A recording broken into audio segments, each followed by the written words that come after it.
당신이 제 엄마라고요? 그래, 20년 전에 버린 내 딸. 왜요? 왜 저를 버렸어요? 가난하게 살기 싫었거든. 너 때문에 내 인생 망칠 순 없었어. 그럼 할머니는 왜 죽였어요? 그 할망구가 내 재산을 내 이름으로 바꾸려고 했거든. 유라, 당신 괴물이야. 괴물? 아니, 난 그냥 현실주의자일 뿐이야. 이제 당신과 피를 끊겠어요. 피는 물보다 짙다. 모녀의 최후 대결. 지금, 이제 사연을 시작합니다. 구독과 좋아요 부탁드립니다. 어떤 집에는 비밀이 산다. 말하지 못한 진실들이 벽 사이에 숨어 조용히 숨을 쉰다. 2024년 봄. 윤말순 78세. 그녀는 평생 새벽 5시에 일어났다. 남편은 10년 전 세상을 떠났고 아들은 대기업 임원으로 바쁘게 산다. 그리고 며느리 오유라 45세. 전직 쇼호스트 출신. 미모와 야망으로 유명했던 여자. 유라가 계단을 내려오며 말순에게 말한다. 어머니, 이렇게 이른 시간부터 힘드시죠? 말순이 마당을 쓸면서 대답한다. 괜찮다. 평생 일찍 일어났는데.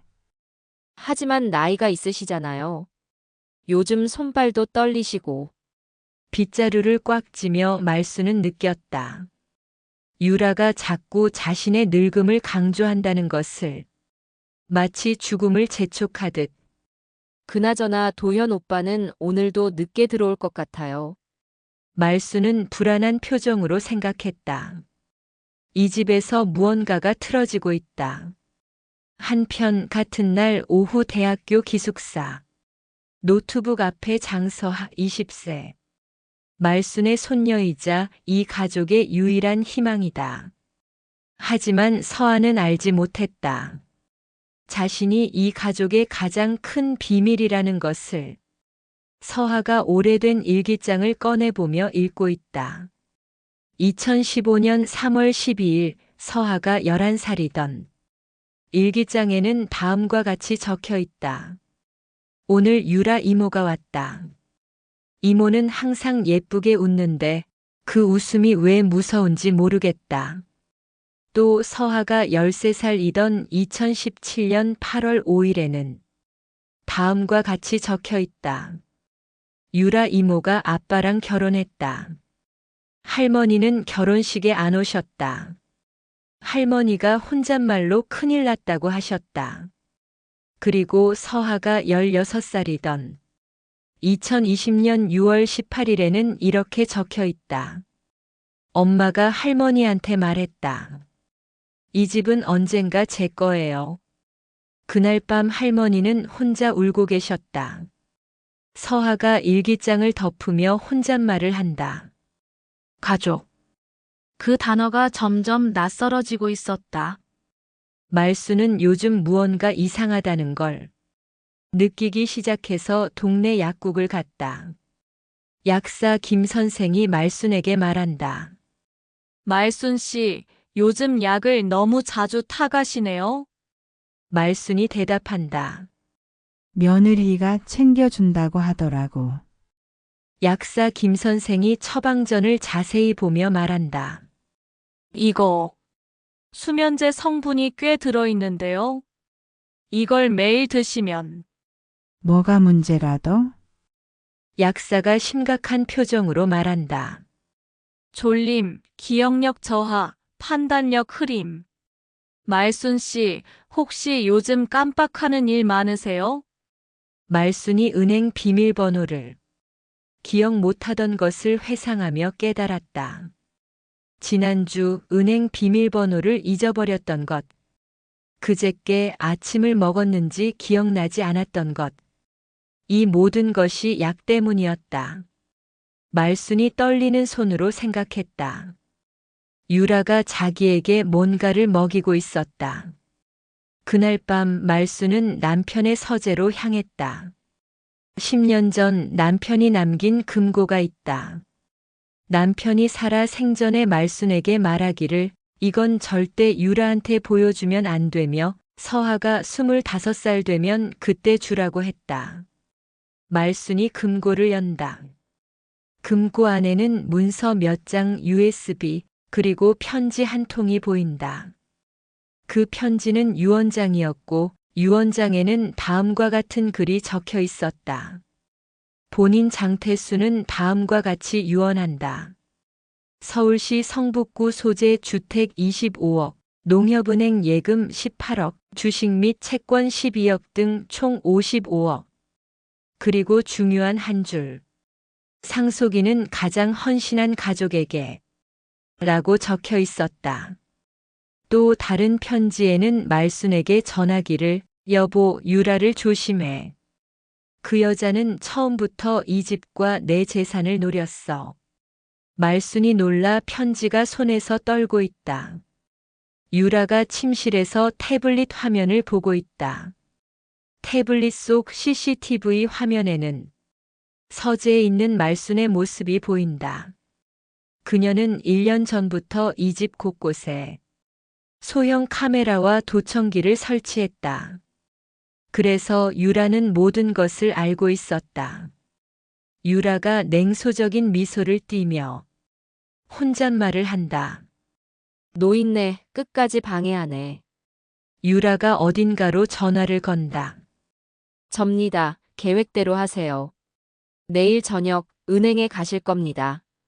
거울을 보는 유라 45세, 아직 젊다. 하지만 시간은 빠르게 흐른다.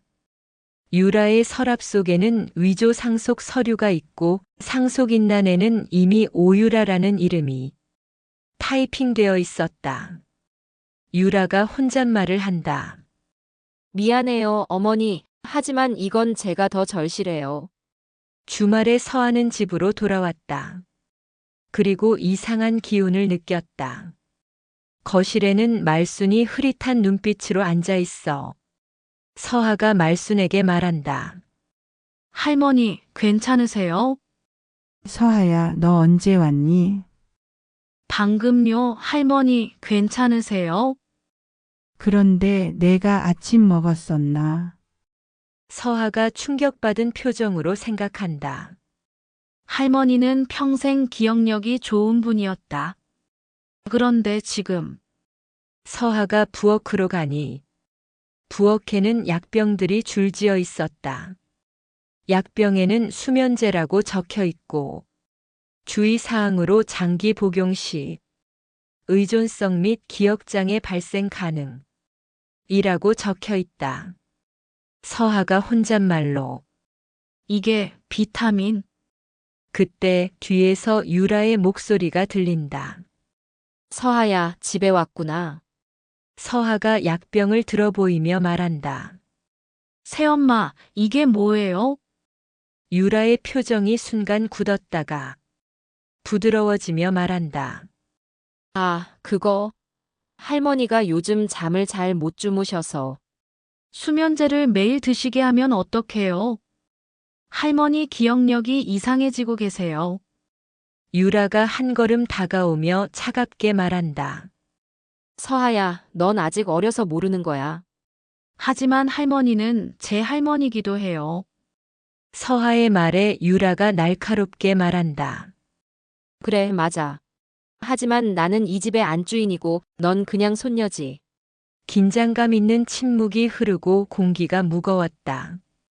두 사람 사이에 보이지 않는 전쟁이 시작되고 있었다. 밤이 되어 서하가 할머니 방으로 간다. 그리고 말순이 서하에게 말한다. 서하야, 너 엄마 기억나니? 엄마요? 엄마는 제가 어렸을 때 돌아가셨잖아요. 말순이 복잡한 표정으로 대답한다. 그래, 그렇지. 말순이 차갑게 떨리는 손으로 서하의 손을 잡고 말을 잇는다. 서하야, 지금부터 할머니가 주는 것만 받아. 특히 유라가 주는 건 절대 먹지 마. 서하가 불안한 눈빛으로 네, 할머니라고 대답한다. 할머니 말순의 눈에는 두려움이 있었다. 다음 날 말순은 전자상가에서 작은 녹음기 3개를 샀다. 집으로 돌아온 말순이는 녹음기를 침실과 거실 그리고 부엌에 숨겼다. 그리고 증거를 잡기 위해 기다렸다. 이틀 후 녹음기에서 녹음 파일을 재생했다. 먼저 유라의 목소리가 들린다. 언제까지 기다려야 해요? 의문의 남성이 말한다. 조금만 더요. 시어머니가 은행에 가시면 그때. 벌써 6개월째잖아요. 약도 계속 먹이고 있는데. 말순이 굳어져가는 표정으로 계속 듣는다. 위험해요. 지금 당장 움직이면 의심받아요. 그 손녀 장서하. 제가 문제예요. 대학생이잖아요. 뭐가 문제입니까? 그 순간 말순의 손이 공포로 떨린다. 요즘 자꾸 집에 와요. 눈치챌 것 같아요. 그럼 서하도 처리하시죠. 녹음기를 꺼내든 말순이 공포에 질린 얼굴과 떨리는 목소리로 혼잣말을 한다. 서아도 처리한다고? 말순은 오랜 친구 박도하를 불렀다. 도하는 30년간 법률사무소에서 일했다. 82세 박도하가 녹음 파일을 듣고 말순에게 말한다. 말순아, 당장 경찰에 신고해야 해. 증거가 부족해. 녹음만으론 안 돼. 너 지금 나이가 몇인데 그런 위험한 짓을. 말순이 도하의 손을 잡고 간절하게 말한다. 도하야, 내가 죽으면 서하가 위험해. 유라는 서하도 제거하려고 생각하고 있어. 도하가 말순의 말에 놀란 표정을 하였다. 두 노인은 그날 밤 집 안을 수색했다. 집 안 곳곳에서 카메라를 찾았는데 액자 뒤 화분 속 시계 안 총 7개의 초소형 카메라를 찾아냈다. 카메라들을 테이블에 늘어놓으며 도하가 분노에 찬 목소리로 말했다. 인연이. 말순이 차분하게 도하에게 말한다. 아직 건드리지 마. 모르는 척 해야 해. 말순은 결연한 눈빛으로 유라가 자신을 감시한다면 역으로 유라를 함정에 빠뜨릴 수 있다고 도하에게 말했다. 3일 후 말순은 연극을 시작했다. 일부러 유라 앞에서 말순이 말했다. 유라야, 나 내일 은행 가려고 한다. 순간 유라의 눈이 반짝이며 말했다. 어머니, 무슨 일로요? 유언장 정리하려고. 이제 나이도 있고 정리할 건 정리해야지. 유라가 무언가 계산하는 눈빛을 하고는 말한다. 아, 그러세요? 제가 내일 모셔다 드릴까요? 아니야, 혼자 갈 수 있어. 다음 날 말순은 정말로 은행에 혼자 갔다. 하지만 유라가 생각한 것과 정반대의 일을 했다. 그녀는 모든 재산을 장서하 명의로 신탁했다.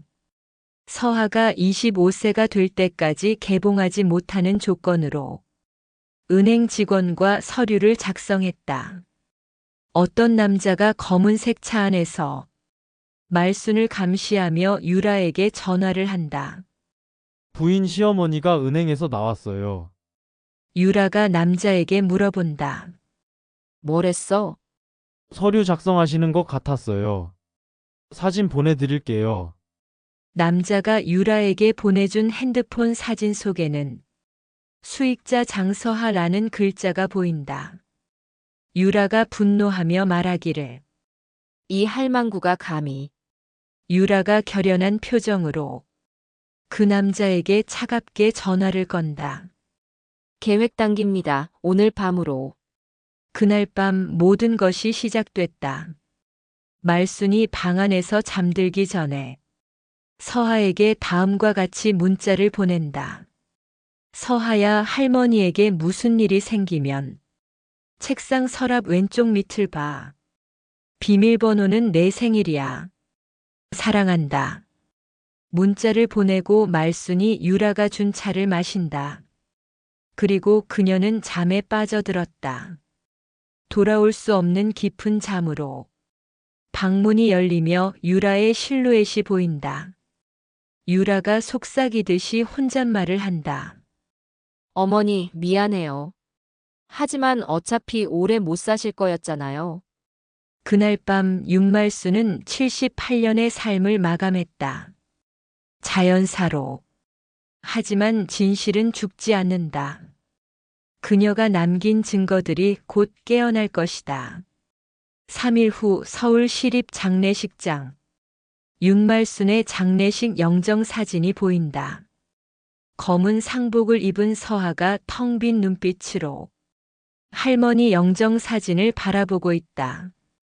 서하는 아직 몰랐다. 할머니가 자신에게 남긴 진실을. 인공 눈물을 눈에 넣고 완벽한 상주 차림의 유라가 말순의 영정 앞에 엎드려 통곡한다. 조문객들이 그 모습을 보고 며느리가 저렇게 통곡하다니 하면서 며느리가 효부라고 칭찬한다. 하지만 서하는 알았다. 저 눈물이 가짜라는 것을. 그리고 주먹을 쥐며 결심했다. 할머니 죽음에 대한 진실을 꼭 밝혀내겠다고. 장례식 후 3개월 서하는 겉으로는 평범한 일상으로 돌아갔다. 기숙사 생활을 하면서 수업도 듣고 과제도 작성하면서 평범한 대학생처럼 보였다. 하지만 밤마다 할머니 마지막 문자를 떠올렸다. 책상 서랍 왼쪽 밑을 봐. 비밀번호는 내 생일. 이라고 한 그 문자를. 그리고 어느 날 밤 이메일 한 통이 도착했다. 노트북에서 나는 이메일 알림 소리를 듣고 이메일을 열어보니 발신자 YRA라는 게 보인다. Y, R, A, 유라. 서하가 혼잣말로 이메일 발신자를 유추해 본다. 이메일 내용에 넌 진짜 내 엄마가 누군지 알아? 라는 글이 보인다. 그리고 첨부 파일로 출생신고서도 있다. 출생신고서 파일을 열어보니 거기에 적힌 이름은 바로 모 오유라였다. 충격에 서하의 손에서 휴대폰이 떨어지며 서하가 말한다. 이게 도대체 뭐야? 20년 전 오유라는 25세였고 미혼모였다. 교제하던 남자는 사업가였지만 임신 소식을 듣자 도망쳤다. 유라 혼자 병원 대기실에서 혼잣말을 한다. 나는 어떡하지? 아이를 키울 수 없어. 그때 윤말순이 나타났다. 당시 말순이는 유라의 먼 친척이었다. 내가 키울게. 법적으로 임양할 테니까 넌 새로 시작해.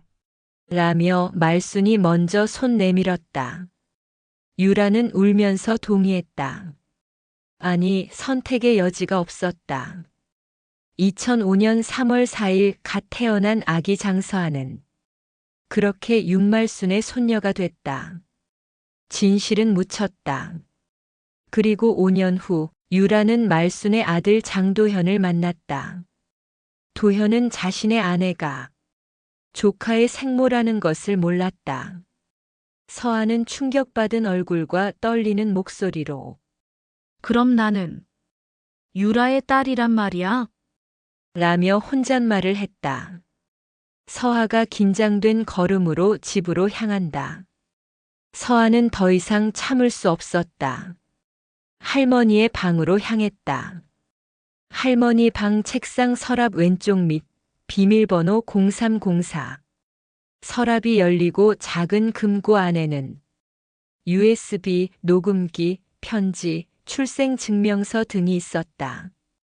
작은 금고 안에는 할머니가 남긴 모든 진실이 있었다. 먼저 서하는 편지를 펼쳐 읽었다. 사랑하는 서하에게 이 편지를 읽고 있다면 할머니는 이미 세상을 떠났을 거야. 서하의 눈에 눈물이 고였고 서하는 계속해서 편지를 읽었다. 서하야, 넌 내 손녀가 아니야. 너의 진짜 엄마는 오유라야. 20년 전 유라는 미혼모였어. 나는 그 아이를 불쌍히 여겨 키우기로 했지. 서하가 바닥에 주저앉으며 편지의 마지막 부분을 읽는다. USB에는 유라의 범죄 증거가 있어. 이제 선택은 내 몫이야. 진실을 밝힐 것인가 아니면 모른 척할 것인가. 서하는 울음 섞인 목소리로 다음과 같이 말한다. 할머니, 왜 이제야 말씀하시는 거예요? 서하는 며칠 동안 커튼이 쳐진 어두운 방에 틀어박혔다. 아무도 만나지 않았다. 그저 노트북을 켜놓고 USB의 파일들을 반복해서 봤다. 파일 1을 재생하니 유라의 통화 내용이 들린다. 시어머니 처리해야 해요. 서하도 제거하시죠. 두 번째 파일을 여니 약국 CCTV에 유라가 수면제를 대량 구매하는 장면이 나온다. 세 번째 파일은 은행 감시 영상인데 위조 서류를 제출하려다 거절당하는 유라의 모습이 보인다. 네 번째 파일은 20년 전 유라의 임신 기록인데 서하 자신의 출생 기록이다. 거울 앞에서 서하가 읊조린다. 나는 그 사람을 닮았을까? 유라의 젊은 시절 사진과 서하 얼굴 오버랩되며 눈매, 코선, 입술, 부정할 수 없는 유사성. 서하가 절규한다. 아니야. 나는 저 사람이 아니야. 일주일 후 박도아가 서하를 찾아와서 기숙사 문을 노크한다. 서하야 편지 받았니? 라며 도아가 서하한테 묻는다. 그러자 작은 목소리로 서하가 네라고 대답한다. 다 봤어? 네, 다 봤어요. 도아가 서하 옆에 앉으며 말한다. 말순이가 마지막으로 날 불렀을 때 부탁했어. 내가 죽으면 서하를 지켜달라고. 도아 할머니는 다 알고 계셨어요? 응, 20년 전부터. 서하가 눈에 배신감을 띠며 말한다. 왜 아무 말도 안 하셨어요? 그게 말순이 바램이었어. 너를 지키려고. 도하가 서하의 손을 잡으며 진지하게 말한다. 서하야, 넌 이제 어떻게 할 거니? 유라를 고발할 거야? 서하가 창밖을 바라보며 결심한 목소리로 만나봐야 할 것 같아요, 유라를. 답을 찾기 위해 서하는 집으로 돌아갔다. 유라가 거실에서 와인을 마시며 서하를 보고 여유롭게 말한다. 어머, 서하야, 오랜만이네. 서하가 굳은 표정으로 저하고 이야기 좀 해요. 무슨 이야기? 서하가 폭탄 발언을 한다. 엄마와 딸로서 얘기 좀 해요. 유라의 와인 잔이 멈춘다. 놀라서 와인 잔이 테이블에 부딪힌다. 유라가 긴장한 어조로 뭐라고? 알고 있어요. 제가 할머니 손녀가 아니라 당신 딸이라는 거. 10초, 20초, 30초 두 사람 간의 긴 침묵이 흘렀다. 유라가 냉소를 머금고 말한다. 누가 그러던? 할머니가 편지로 남기셨어요. 서하가 휴대폰을 꺼내며 그리고 증거도 있어요. USB에 담긴 당신의 범죄 기록 전부요. 유라의 얼굴이 굳어지며 인정한다. 그래. 맞아. 넌 내 딸이야. 유라가 위협적으로 일어서며 말한다. 그래서 이제 어쩔 건데? 경찰에 신고할 거야? 서하가 울먹이며 왜요? 왜 저를 버렸어요? 왜 할머니를 죽였어요? 유라가 감정을 폭발시키며 말한다. 왜? 너한테 선택권이 있었냐고 물어보고 싶네. 유라가 창가로 가며 독백하듯이 말한다. 난 25살에 혼자 임신했어. 사랑하는 남자는 도망갔고. 젊은 유라가 혼자 울고 있는 모습을 회상하며 계속 말한다. 부모는 날 쫓아냈어. 나한테 뭐가 있었는데? 돈도 집도 아무것도 없었어. 유라가 서하를 보며 계속 이야기한다. 그때 윤말순이 나타났지. 내가 키워줄게. 대신 너는 사라져. 서하가 흔들리는 눈빛으로 말한다. 그게 할머니를 죽일 이유가 돼요? 유라가 울부짖는다. 그 할망구가 뭘 했는데 내 딸을 빼앗았어. 유라가 눈물을 흘리며 계속 말한다. 20년 동안 내가 엄마인 척도 못하게 만들었어. 그러다가 이제 와서 서아한테 전부 상속한다고? 서하가 뒤로 물러서며 떨리는 목소리로 말한다. 당신은 살인자예요. 증거 있어? 있다니까요. 그래. 그럼 경찰에 가봐. 하지만 내가 그러면 세상은 널 살인자의 딸로 볼 거야. 평생 그 낙인을 안고 살아야 해. 서하가 유라의 말에 충격을 받자 마지막 일침을 놓는다. 그리고 하나 더. 넌 이미 나를 닮아가고 있어. 복수를 생각했지? 날 무너뜨리고 싶었지? 아니에요. 거짓말. 내 눈을 봐. 똑같아. 나랑. 그때 현관문이 열리며 도현이 집에 돌아왔다. 무슨 일이야? 둘이 왜 그래? 서하가 아버지를 보며 말한다. 아빠, 들어야 할 얘기가 있어요. 서하는 모든 것을 아버지에게 말했다. 자신의 출생, 유라의 범죄, 할머니의 죽음까지. 도현의 얼굴이 점점 창백해지더니 믿을 수 없다는 표정으로 유라에게. 유라, 이게 사실이야? 유라는 대답하지 않는다. 도윤이 절규한다. 대답해. 어머니를 정말 죽인 거야? 유라가 차가운 눈빛으로 냉정하게 말한다. 증거 없어요. 누가 믿겠어요? 도현이 비틀거리며 소파에 무너지며 나는 당신을 사랑했는데 유라가 비웃으며 말한다. 사랑. 유라가 일어서며 독설한다. 당신이 날 처음 만났을 때 뭐라고 했는지 기억해요? 당신 같은 여자는 처음이에요. 난 그 말 믿고 결혼했어요. 그런데 알고 보니 당신은 그냥 순진한 바보였어요. 도현이 서아를 보며 떨리는 목소리로 말한다. 서아야, 넌 어떻게 하고 싶니? 서하가 오래 생각하더니 결심하고 말한다. 저는 증거를 경찰에 넘기겠어요. 그러자 유하가 소리치며 말한다. 서아야, 서하가 유라를 똑바로 바라보며 말한다. 그 전에 한 가지만 물어볼게요. 진짜로 한 번이라도 저를 사랑한 적 있어요? 유라의 입이 열렸다 닫힌다. 긴 침묵이 흐른 후 유라가 작은 목소리로 말한다. 몰라. 사랑이 뭔지 모르겠어. 그날 밤 서하는 할머니의 방에서 잠들었다. 새벽 2시 화재 경보기가 울린다. 서하가 뭐지? 하며 깨어난다. 연기 냄새와 무언가 타는 냄새가 심하게 난다. 서하가 불이야. 하고 비명을 크게 지른다. 서하가 계단으로 기어가는데 아래층에서 불길이 치솟고 있었다. 1층에 도현이 쓰러져 있어 서하가 아빠, 아빠 하고 외쳐 부른다.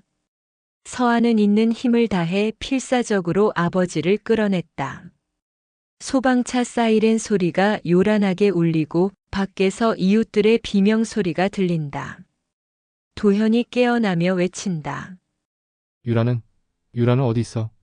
2층 창문에 유라가 서류 가방을 들고 서 있다. 서하가 엄마, 거기 증거가 라며 외친다. 유라가 라이터를 꺼내 들고 서류 가방에 불을 붙인다. 서하가 안 돼 하며 절규하는 순간 큰 폭발음과 함께 2층이 무너져 내린다. 소방관들이 진화 작업을 하고 있지만 화재는 새벽까지 계속됐다. 집은 완전히 불탔다. 잔해 속 수색을 하던 감식 반원이 경찰에게 이상한데요. 2층에 사람이 있었다면 반드시 뼈라도 남아야 하는데 그럼 도망쳤다는 거야? 가능성은 있습니다. 병원 침대에서 도현이 믿을 수 없다는 표정으로 그 여자가 살아있다고? 서하가 비 오는 밤 창밖을 보며 혼잣말로 중얼거린다.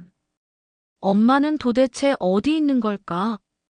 어느덧 3개월이 지나갔고 서하는 학교로 돌아갔다. 도현은 작은 아파트로 이사했다. 그리고 그날 서하에게 다시 이메일이 왔다.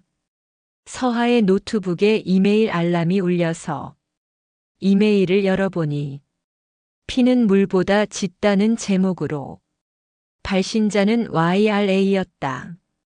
서하가 떨며 이메일을 읽어 내려갔다. 서하야, 잘 지내니? 엄마야. 놀랐지? 나 안 죽었어. 서하가 충격받은 얼굴로 계속해서 읽었다. 사실 그날 밤 불은 내가 계획한 거야. 모든 증거를 없애고 내 죽음을 위조하려고. 첨부 파일에 유라의 최근 사진도 있었다. 이제 나는 죽은 사람이야.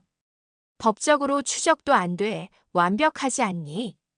사진 속의 유라는 인천공항 카페에 있었다. 서하는 마지막 이메일을 읽었다.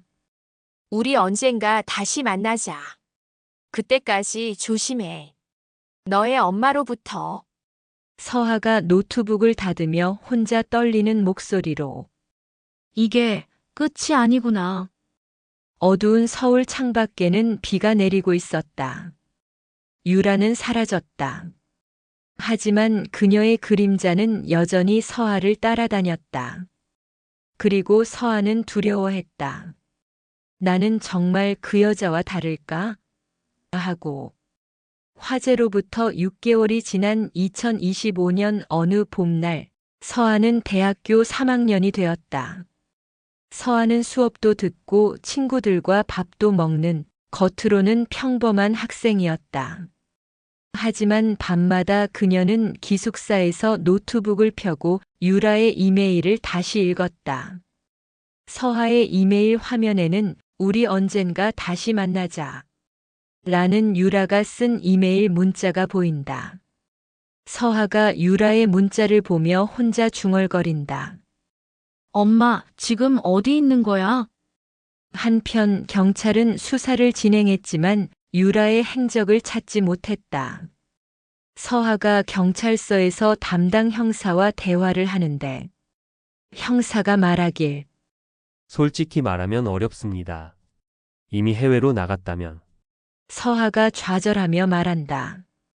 그럼 영원히 못 찾는 건가요? 위조 여권을 썼을 가능성이 높습니다. 그럴 경우에는 추적이 어렵습니다. 경찰서를 나오는 서하의 뒷모습이 무력해 보인다. 나는 평생 엄마의 그림자 속에서 살아야 하는 걸까?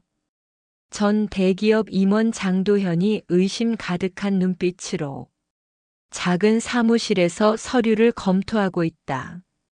50세인 그는 완전히 다른 사람이 되어 있었다. 전에는 순진하고 착했던 그가 이제는 조심스럽고 의심 많은 사람이 됐다. 집으로 온 도현과 서하가 대화를 나누는데 서하야, 오늘 누구 만났니? 친구들이요. 도현이 의심하며 묻는다. 무슨 친구? 서하가 한숨을 쉬며 대답한다. 학교 친구들이요, 아빠. 도현이 걱정 어린 말을 한다. 그래. 조심해라. 도현은 여전히 유라를 두려워하고 있었다. 서하는 그런 도현이 안타까웠다. 어느 날 서하는 아버지의 서재에서 이상한 편지를 발견했다. 그 편지의 내용은 다음과 같았다. 도현, 잘 지내요? 나는 이제 당신 인생에서 사라질 거예요. 하지만 서하는 지켜봐야겠어요. Y.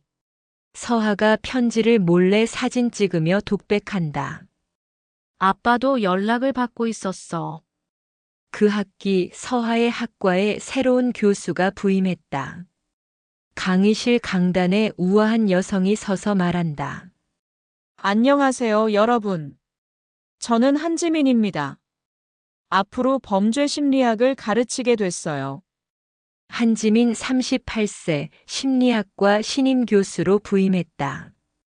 학생들이 환영의 박수를 친다.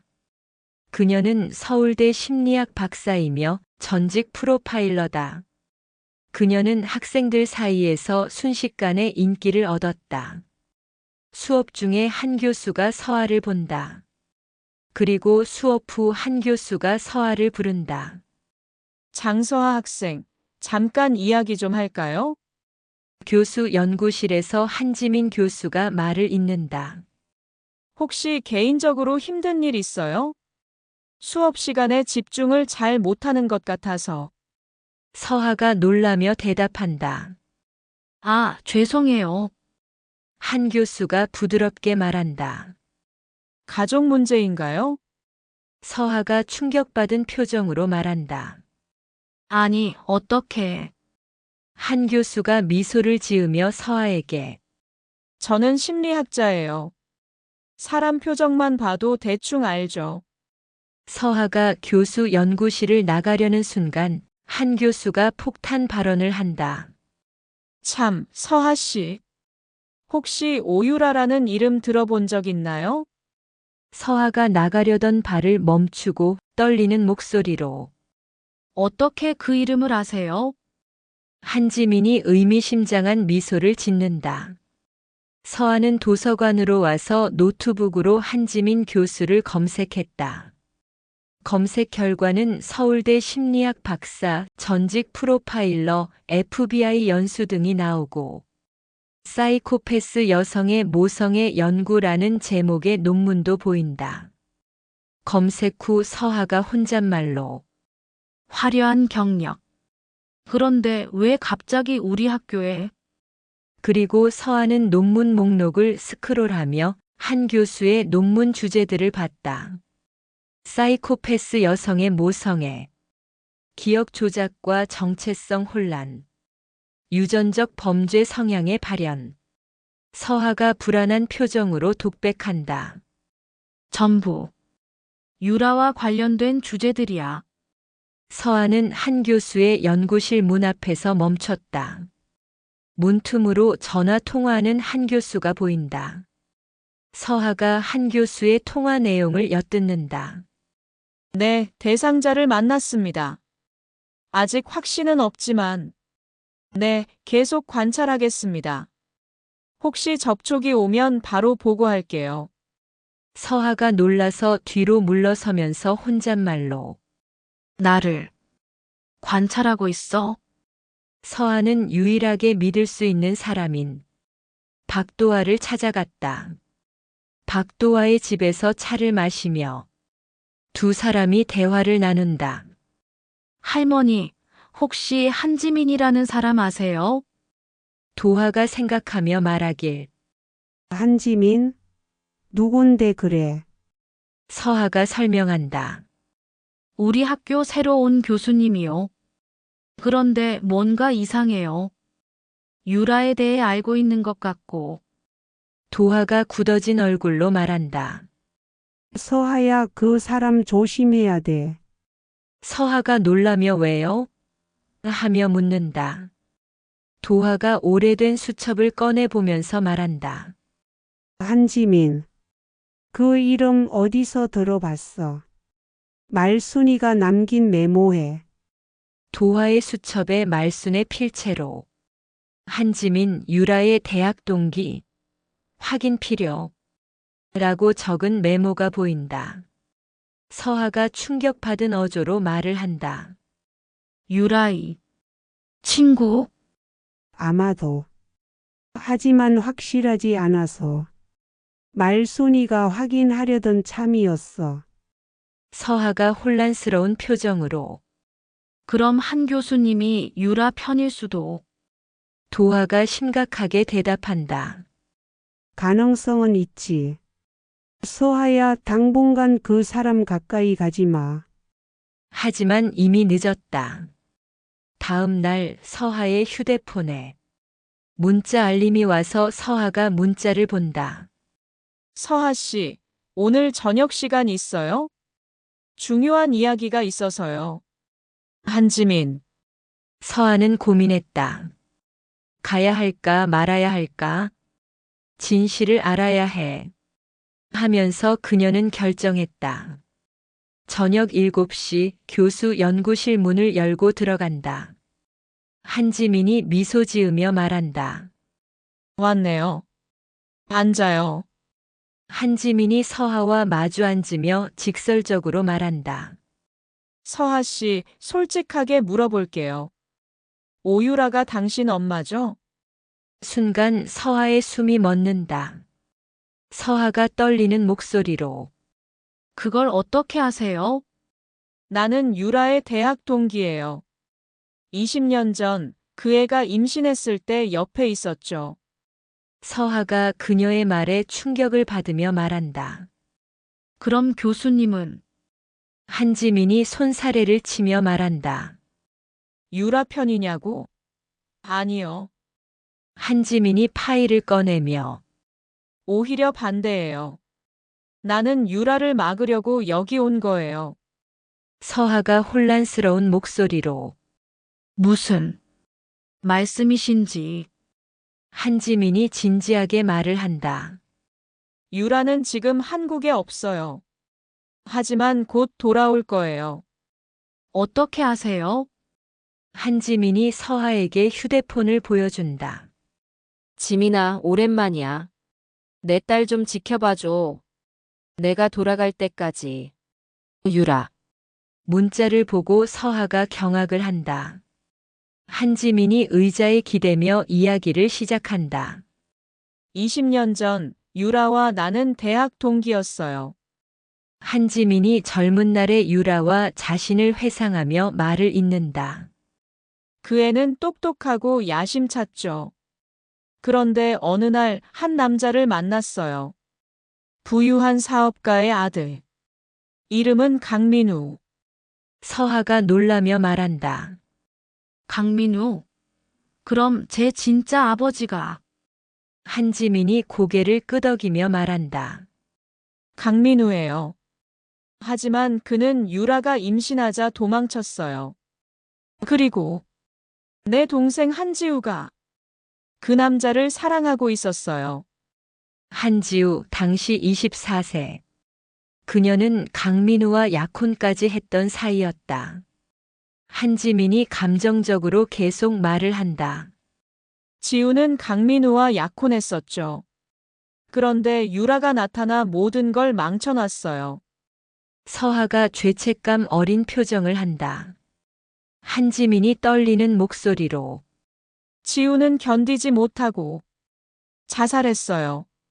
한지민이 한강 다리를 회상하며 눈물을 흘리며 말한다.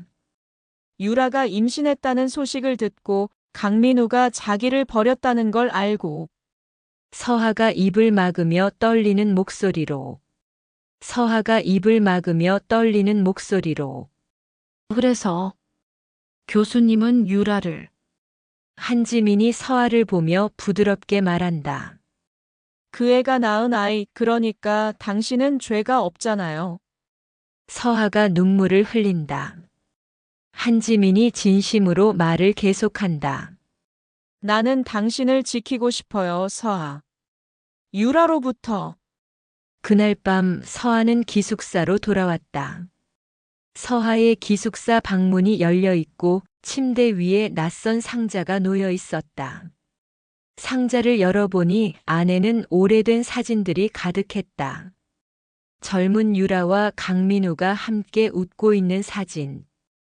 2004년 10월 임신 20주 초음파 사진.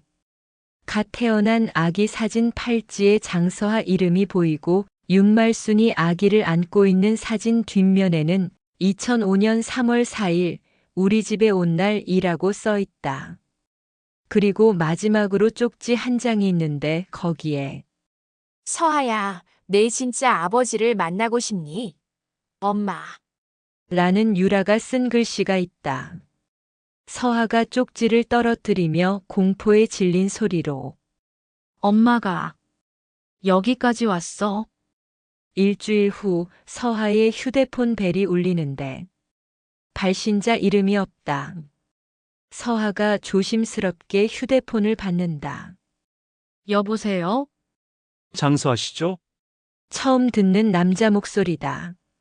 누구세요? 강민우입니다. 당신의 친아버지.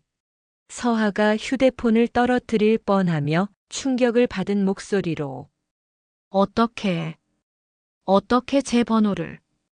유라가 알려줬습니다. 우리 만나서 이야기 좀 합시다. 싫어요. 당신은 엄마를 버린 사람이잖아요. 라며 서하가 만나기를 거부하자 민우가 간청하며 말하기를 그건 오해입니다. 제발 한 번만 만나주세요. 서하가 망설이자 민우가 계속 이야기한다. 내일 오후 3시 남산타워 앞 카페에서 기다리겠습니다. 다음 날 오후 서하는 남산타워로 향했다. 카페에는 정장 차림의 중년 남자가 보인다. 강민우 55세. 여전히 잘생긴 중년 남자. 부유함이 묻어났다. 강민우가 일어서며 서하에게 말한다. 와줘서 고맙습니다. 서하가 차가운 시선으로 용건만 말씀하세요. 나는 당신 엄마를 버린 적이 없습니다. 강민우가 직설적으로 말하자 서하가 비웃으며 말한다. 거짓말. 아니요. 오히려 유라가 날 버렸어요. 라며 진지하게 말하고 강민우가 파일 하나를 꺼내며 설명을 한다. 2004년 11월 유라가 임신 사실을 알리고 날 찾아왔습니다. 강민우가 오래된 문서들을 서하에게 보여주며 계속 이야기한다. 나는 결혼하자고 했어요. 당장 부모님께 말씀드리고 약혼도 하자고. 그럼 왜? 서하가 의심스러운 듯 묻자 강민우가 슬픈 눈빛으로 말한다. 유라가 거절했어요. 당신 같은 사람이랑 결혼하면 내 인생은 끝이야. 나는 더 큰 걸 원해라고. 서하의 혼란 속에 강민우가 계속 이야기한다. 그리고는 사라졌어요. 몇 달 동안 찾아다녔지만 5년 후 TV에서 봤어요. 유라가 장도현이라는 대기업 임원과 결혼한다는 뉴스를. 그럼 당신은 제 존재를. 몰랐습니다. 최근에야 유라가 연락해서 알려줬어요. 왜 유라가 당신을 만나게 한 거죠? 서하가 복잡한 표정으로 질문을 한다. 잘 모르겠어요. 하지만 유라는 항상 계획이 있는 사람이니까. 강민우가 명함을 꺼내며 간청한다. 혹시 유라가 위험한 짓을 하려고 하면 제게 연락 주세요. 나는 그 애를 누구보다 잘 알아요. 그리고 당신을 지킬 수 있을지도. 서하가 명함을 받으며 차갑게 말한다. 생각해 볼게요. 서하가 카페를 나서며 혼란스러워한다. 유라는 왜 자신의 친아버지를 만나게 한 걸까? 그리고 깨달았다.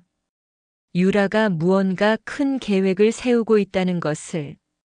같은 시각 강남 고급 호텔 스위트룸 2308호. 창가에선 여자의 뒷모습이 보입니다. 오유라가 돌아왔습니다. 6개월 만에 귀환. 하지만 그녀는 더 이상 오유라가 아니었습니다. 거울 앞에 유라 얼굴이 달라져 있습니다. 성형수술 3번. 이제 그녀는 최은서라는 새 신분을 가지고 있습니다. 새 여권, 새 신분증. 모든 것이 완벽했습니다. 휴대폰이 울립니다. 한지민으로부터 온 전화입니다. 여보세요, 지민아. 유라, 한국 왔어? 지금 호텔이야. 서울 야경을 내려다보는 유라. 미쳤구나. 경찰이 수배 중인데. 걱정 마. 나는 이제 죽은 사람이야. 최은서라는 완전히 새로운 사람이지. 유라의 차가운 미소가 떠오릅니다. 그래서 뭘 하려고? 내 딸을 데려가려고. 같은 날 밤 도현의 작은 사무실. 그는 혼자 야근 중입니다. 이메일 알림이 울립니다. 노트북 화면에 새 메일이 도착했습니다. 발신자는 익명. 제목은 당신의 과거. 도현이 이메일을 엽니다. 내용이 낭독됩니다. 장도현 씨, 당신의 회사가 불법 자금 세탁에 이용되고 있다는 거 알고 계십니까? 첨부 파일에는 도현 명의의 비밀 계좌가 나옵니다. 수상한 거래 내역들이 스크롤됩니다. 이게 뭐야? 이메일이 계속됩니다. 3일 내로 5억 원을 아래 계좌로 입금하지 않으면 이 자료를 검찰에 제보하겠습니다. 도현의 손이 떨립니다. 내가 이런 계좌를 만든 적이 없는데. 유라가 돌아온 거야. 그는 즉시 서하에게 전화를 겁니다. 서아야, 유라가 돌아온 것 같아. 다음 날 한지민의 연구실. 서하, 도현, 한지민이 긴급히 모였습니다. 세 사람이 테이블에 둘러앉아 있습니다. 유라가 도현 씨를 협박하고 있어요. 왜요? 뭘 원하는 거죠? 돈을 빼내고 다시 가족으로 들어오려는 거예요. 그럼 우리가 함정을 놓아야 해요. 한지민이 화이트보드에 계획을 스케치합니다. 도현 씨가 협박범과 만나는 척하는 거예요. 우리는 경찰과 함께 대기하고. 하지만 유라는 똑똑해요. 직접 나타나지 않을 거예요. 한지민이 서하를 바라봅니다. 그래서 미끼가 필요해요. 당신이 위험한 척해야 해요. 유라는 딸을 놔두지 못할 거예요. 제가요? 도현이 서하의 손을 잡습니다. 서아야, 위험해. 다른 방법을 찾자. 서하의 눈빛이 결연해집니다. 아니에요, 아빠. 이제 끝내야 해요. 3일 후 서하의 SNS 화면이 보입니다. 게시물 작성 중입니다. 오늘 밤 10시 남산타워에서 중요한 결정을 할 거예요. 혼자 가요. 아무도 막지 마세요. 위치 태그는 남산타워 전망대. 사진은 서하가 난간에 서 있는 뒷모습입니다. 게시물은 순식간에 퍼졌습니다. 댓글들이 달립니다. 무슨 일이야? 괜찮아? 혹시 위험한 생각하는 거 아니지? 경찰에 신고해야 하나? 한지민이 휴대폰을 보며 만족스러운 표정을 짓습니다. 완벽해요.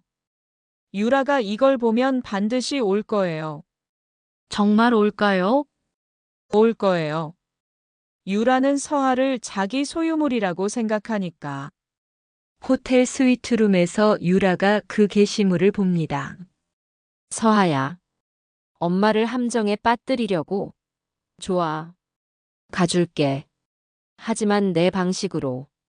유라가 립스틱을 바릅니다. 밤 9시 30분 남산타워. 서하는 남산타워로 향했습니다. 전망대는 한산한 평일 밤입니다. 경찰 5명이 곳곳에 숨어 있습니다. 커피숍에 2명, 화장실에 1명, 계단에 2명. 서하가 창가에 섭니다. 엄마. 올까? 시계가 밤 10시 정각을 가리킵니다. 발소리가 들립니다. 뒤에서 목소리가 들립니다. 예쁜 밤이네. 서하가 천천히 돌아섭니다. 거기 서 있는 건 낯선 여자였습니다. 하지만 목소리는 알아볼 수 있습니다. 성형한 유라의 얼굴입니다. 엄마. 깜짝이야. 성형 좀 했어. 두 사람이 긴장감 있게 대치합니다. 왜 왔어요? 내 딸이 죽으려고 한다는데 안 올 수가 있나? 저는 안 죽어요. 유라가 한 걸음 다가옵니다. 알아. 함정이지. 경찰 5명, 저기 커피숍에 2명, 화장실에 1명, 계단에 2명. 맞지? 서하의 표정이 얼어붙습니다. 어떻게? 유라가 가방에서 리모컨을 꺼냅니다. 나도 준비하고 왔어. 이게 뭔데요? 폭탄 기폭장치. 가짜야, 물론. 하지만 경찰들은 모르지. 내가 이걸 누르면 여기 있는 사람들 다 죽는다고 생각할 거야. 경찰들이 움직이지 못합니다. 미쳤어요. 미쳤지. 나는 미쳤어. 하지만 그래야 살아남아, 서하야. 이 세상은 미친 사람이 이기는 거라고. 유라가 서하에게 더 다가옵니다. 두 사람이 얼굴을 마주합니다. 클로즈업으로 긴장감이 고조됩니다. 전 당신처럼 안 살 거예요. 그래. 그럼 왜 여기 왔어? 날 잡으려고. 그것도 나와 똑같은 방법으로. 우린 똑같아, 서하야. 피는 속일 수 없어. 유라가 서하의 턱을 들어 올립니다. 전 당신의 딸이 아니에요. 서하가 유라의 손을 뿌리칩니다. DNA는 거짓말 안 해. DNA는 그냥 생물학이에요. 나를 만든 건 할머니예요. 저를 키우고 사랑해 주신 분. 서하의 눈에 눈물이 맺힙니다. 유라의 얼굴이 일그러집니다. 그 할망구가 내 인생을 다 빼앗아갔어. 내 딸을, 내 미래를. 아니요. 당신이 스스로 버렸어요. 저를요. 순간적인 침묵이 흐릅니다. 그 순간 유라의 손이 서하의 목을 향합니다. 슬로우 모션으로 유라의 손이 보입니다. 하지만 서하는 더 빨랐습니다. 서하가 호신술로 유라의 팔을 비틉니다. 끄악. 경찰들이 달려옵니다. 유라가 경찰들에게 수갑을 차입니다. 하지만 유라는 웃고 있었습니다. 유라의 미소가 클로즈업 됩니다. 좋아, 서하야, 내가 이겼어. 이번은 하지만 기억해. 넌 이미 나를 닮아가고 있어. 방금 날 공격한 그 눈빛, 완전히 나랑 똑같았어. 서하와 유라의 마지막 시선이 교차됩니다. 서하의 눈빛이 흔들립니다. 경찰서에 유라는 체포됐습니다. 사문서 위조, 재산 편취, 살인 교사, 협박. 유라가 경찰차에 태워집니다. 경찰서로 끌려가면서도 유라는 웃고 있었습니다. 경찰서 내부. 담당 형사가 설명합니다. 최은서라는 이름으로 체포됐습니다만 지문 대조 결과 오유라 본인 맞습니다. 이제 끝난 건가요? 도현이 질문을 하고 형사가 답한다. 네, 증거가 충분합니다. 최소 무기징역은 나올 겁니다. 유리창 너머로 조사실에 유라가 보입니다. 서하는 유리창 너머로 유라를 봅니다. 두 사람의 시선이 마주칩니다. 유라가 입모양으로 말합니다. 사랑해, 내 딸. 서하가 고개를 돌립니다. 법정. 3개월이 흘렀습니다. 증거가 명확해서 재판은 빠르게 진행됐습니다. 판사석에서 판결이 내려집니다. 피고인 오유라에게 징역 25년을 선고한다. 방청석에서 소음이 들립니다. 방청석의 서하가 눈을 감습니다. 끝났다, 정말로. 유라는 무표정하게 판결을 듣습니다. 퇴정하며 뒤를 돌아보는 유라. 하지만 서하는 그녀와 눈을 마주치지 않습니다. 법정 밖. 도현과 한지민이 기다리고 있습니다. 수고했어, 서하야. 이제 끝난 거예요. 정말 끝난 건가요? 하늘에 먹구름이 끼어 있습니다. 하지만 서하의 마음속 폭풍은 아직 끝나지 않았습니다. 1년이 지났습니다. 서하는 대학교 4학년이 됐습니다. 장서하 21세. 심리학 수업에서 발표 중인 서하. 그녀는 심리학을 전공으로 선택했습니다. 한지민 교수 밑에서 연구 보조를 하고 있었습니다. 한지민의 연구실. 서하, 이 케이스 분석 좀 봐줄래? 네, 교수님. 평범한 일상들의 몽타주가 이어집니다. 도현은 작은 무역회사를 키워나가고 있었습니다. 최근에는 도현이 동네 봉사활동에도 참여하기 시작했습니다. 서아야, 아빠 이번 주말에 양로원 봉사 가는데 너도 갈래? 네, 좋아요. 강민우의 문자가 옵니다. 강민우는 가끔 연락했습니다. 서하야, 생일 축하해. 작은 선물 보냈어. 아버지로부터. 서하의 표정이 복잡합니다. 언젠가는 아버지라고 부를 수 있을까? 어느 날 서하가 교도소로 향합니다. 교도소 면회실. 유라와의 면회는 거의 1년 만이었습니다. 면회실 문이 열리며 야위어진 유라가 들어옵니다. 유라는 많이 야위어 있었습니다. 교도소 생활이 그녀를 변화시킨 것 같았습니다. 두 사람이 마주 앉습니다. 왔네. 네, 잘 지내니? 네. 엄마는요? 그럭저럭. 여기도 익숙해지더라. 긴 침묵이 흐릅니다. 왜 왔어? 궁금한 게 있어서요. 뭔데? 서하가 용기를 냅니다.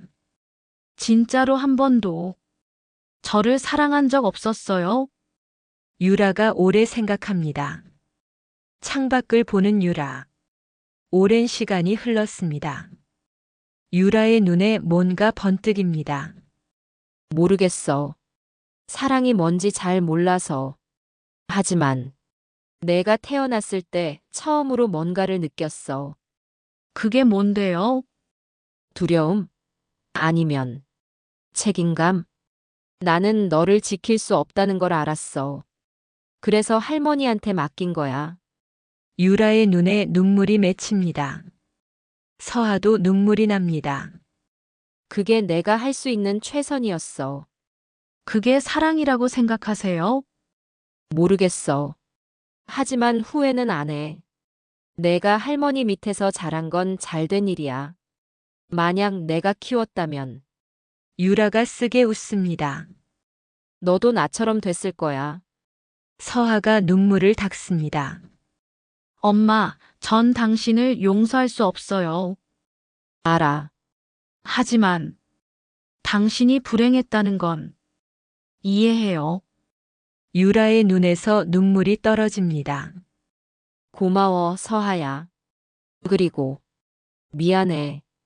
유라가 손을 뻗습니다. 유리창 너머로 저도요, 엄마. 서하가 손을 올립니다. 유리창 반대편. 두 손이 유리창을 사이에 두고 마주합니다. 그것이 두 사람의 첫 번째 그리고 마지막 화해였습니다. 2030년 봄 햇살 가득한 아침입니다. 5년 후입니다. 상담센터 간판이 보입니다. 새봄 심리상담센터 장서하 27세 심리상담사. 그녀는 자신의 상담센터를 열었습니다. 상담실 내부는 따뜻한 인테리어로 꾸며져 있습니다. 가정폭력과 트라우마를 가진 사람들을 돕는 일. 그것이 서하가 선택한 길이었습니다. 서하가 내담자와 상담 중입니다. 10살 여자아이가 물어봅니다. 선생님, 제가 엄마를 미워하는 게 나쁜 건가요? 서하의 부드러운 미소가 번집니다. 아니야. 내 감정은 전부 소중한 거야. 미움도 슬픔도. 그럼 언젠가는 엄마를 용서할 수 있을까요? 서하가 아이의 손을 잡습니다. 용서는 내가 준비됐을 때 하는 거야. 억지로 할 필요 없어. 상담이 끝나고 창밖을 보는 서하. 서하는 자신의 과거를 통해 다른 이들을 치유하고 있었습니다. 같은 해 겨울 작은 예식장. 도현이 재혼했습니다. 웨딩드레스가 아닌 단정한 한복을 입은 신부가 보입니다. 이순이 52세 작은 베이커리를 운영하는 따뜻한 여자입니다. 도현과 순이가 서로를 바라봅니다. 도현은 조심스럽게 천천히 사랑을 배워가고 있었습니다. 서하가 아버지의 손을 잡고 버질로드를 걷습니다. 아빠, 이번엔 정말 행복하세요. 응. 이번엔 제대로 된 가족을 만들 거야. 도현의 목소리가 울먹입니다. 피로 연장. 순이가 서아에게 다가옵니다. 서아야, 나는 내 엄마가 되려고 하지 않을게. 그냥 좋은 친구가 되고 싶어. 서아가 고개를 듭니다. 감사해요, 순이 이모. 서아가 순이를 껴안습니다.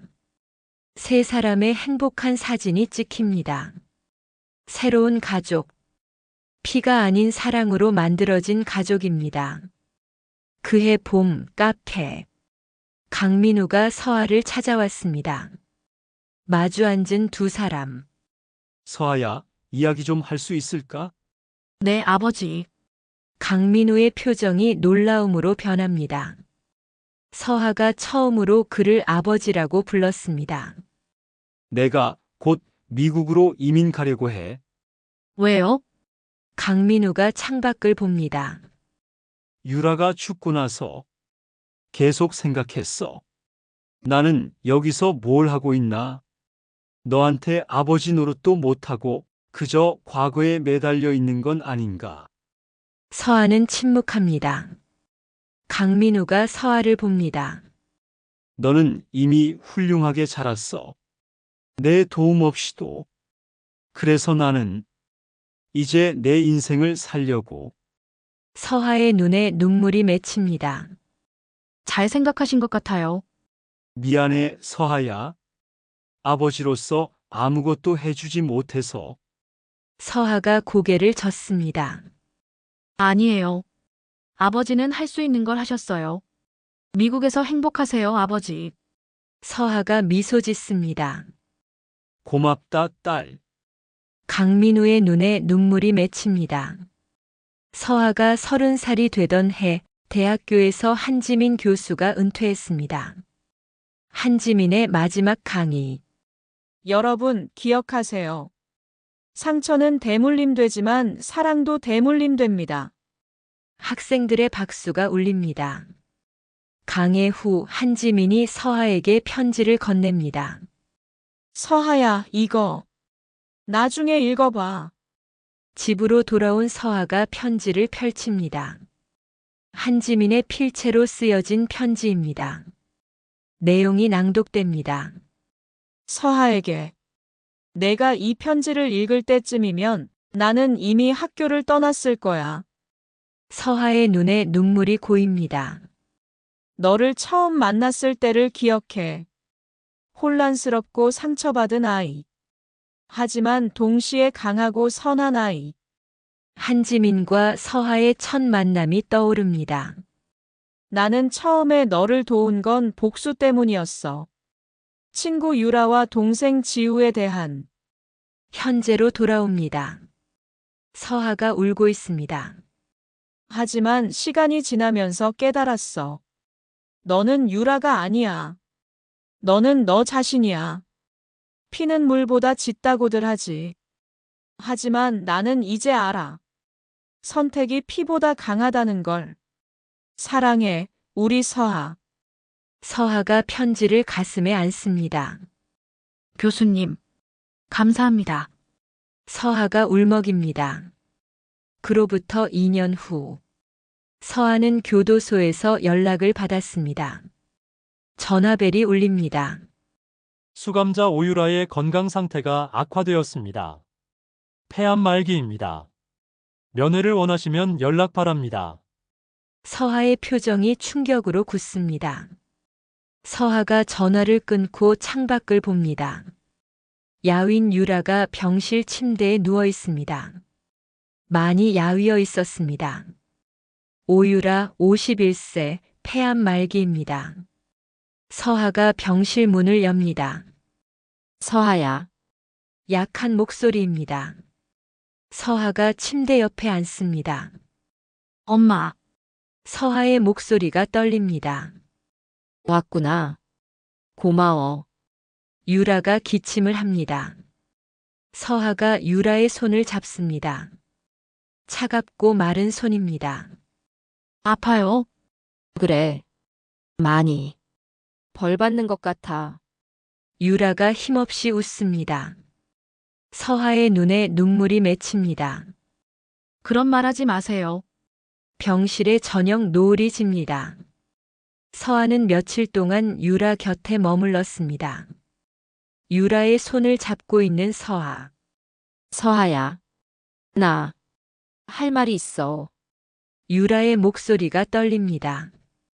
말씀하세요, 엄마. 유라의 눈에서 눈물이 흐릅니다. 너를 포기한 거 정말 미안해. 내가 더 강했다면 너를 지킬 수 있었을 텐데. 서하도 울기 시작합니다. 엄마, 유라가 서하의 얼굴을 쓰다듬습니다. 하지만 한 가지는 자랑스러워. 너는 나보다 훨씬 더 나은 사람이 됐어. 서하가 유라의 손을 두 손으로 감쌉니다. 저도 미안해요, 엄마. 더 일찍 이해하지 못해서. 아니야, 넌 잘했어. 넌 살아남았잖아. 나라는 저주로부터. 유라가 힘겹게 미소 짓습니다. 사랑해, 내 딸. 비록 제대로 표현하지 못했지만 서하가 유라의 이마에 키스합니다. 저도 사랑해요, 엄마. 서하의 목소리가 눈물로 젖어 있습니다. 유라의 눈이 천천히 감깁니다. 그날 밤 오유라는 딸의 손을 잡은 채 눈을 감았습니다. 심장 박동 소리가 멈춥니다. 긴 신호음이 울립니다. 창밖에 별이 반짝입니다. 51년의 삶. 불꽃처럼 타올랐고 재처럼 사라졌습니다. 유라의 장례식은 조용했습니다. 참석자들이 보입니다. 서하, 도현, 한지민, 강민우. 참석자는 많지 않았습니다. 하지만 그들은 진심으로 애도했습니다. 서하가 영정 앞에 섭니다. 엄마, 이제 편히 쉬세요. 더 이상 아프지 마세요. 강민우가 다가와 향을 피웁니다. 유라, 이제야 자유로워졌구나. 강민우가 속삭입니다. 도현도 절을 합니다. 고생 많으셨습니다. 도현의 말이 진심입니다. 한지민이 멀찍이 서서 지켜봅니다. 지우야, 이제 됐지? 유라도 벌을 받았어. 이제 편히 쉬어. 한지민의 독백입니다. 한지민의 눈에도 눈물이 맺힙니다. 그들은 각자의 방식으로 유라를 보내주었습니다. 장례 후 윤말순의 묘. 서하는 윤말순의 묘를 찾았습니다. 묘비 앞에 꽃을 놓는 서하. 할머니, 저 왔어요. 서하가 묘비 앞에 앉습니다. 할머니, 엄마 돌아가셨어요. 바람이 붑니다. 나뭇잎이 흔들립니다. 엄마가 할머니한테 미안하다고 사랑한다고 전해달래요. 서하가 미소 짓습니다. 저는요, 할머니. 이제 괜찮아요. 더 이상 무섭지 않아요. 햇살이 묘비를 비춥니다. 할머니가 말씀하신 거 기억나요? 피는 물보다 짙지만 피보다 더 짙은 건 사랑이다라고. 서하가 일어섭니다. 저, 이제 알 것 같아요. 진짜 가족은 피가 아니라 사랑으로 만들어진다는 거요. 서하가 묘비를 쓰다듬습니다. 사랑해요, 할머니. 그리고 감사해요. 저를 키워주셔서. 5년 후 2035년 가을입니다. 서하는 32세가 됐습니다. 상담센터가 더 커진 규모로 보입니다.